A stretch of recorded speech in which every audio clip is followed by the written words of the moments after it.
Now, as Russia continues its aggression in Ukraine, the tremors are still felt in Syria, even after all these years, due to Moscow's role in backing Syrian President Bashar al-Assad's regime. More in our next report.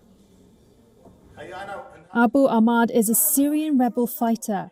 As he follows the news from Ukraine, he is reminded of the pivotal role Moscow played in turning the tide of the conflict in favor of President Bashar al-Assad.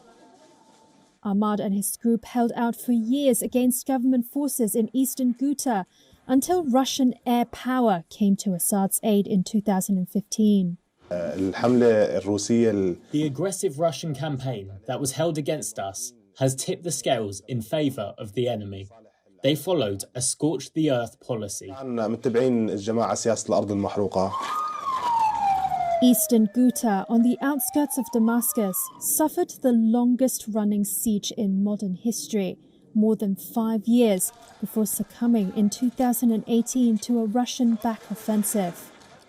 UN investigators found the siege and recapture of the region were marked by war crimes and crimes against humanity.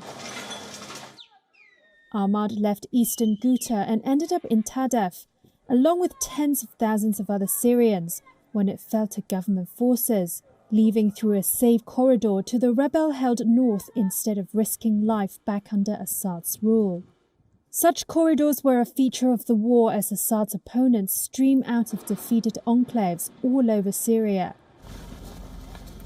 In Ukraine, evacuation corridors have opened in some cities to help residents to flee, but both sides have accused each other of breaking ceasefires. Syria's main front lines have been frozen for several years, and the country is split into separate zones where Russia, Turkey and the United States hold sway.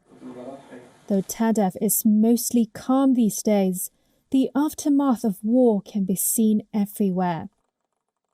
As 26-year-old Sheikh Al-Mataha watches the news about the Russian invasion of Ukraine, which Moscow calls a special operation, he has this advice for Ukrainians. I advise Ukrainians not to go to war with the Russians. Russians are stronger, they have stronger weapons. This is my only advice. WION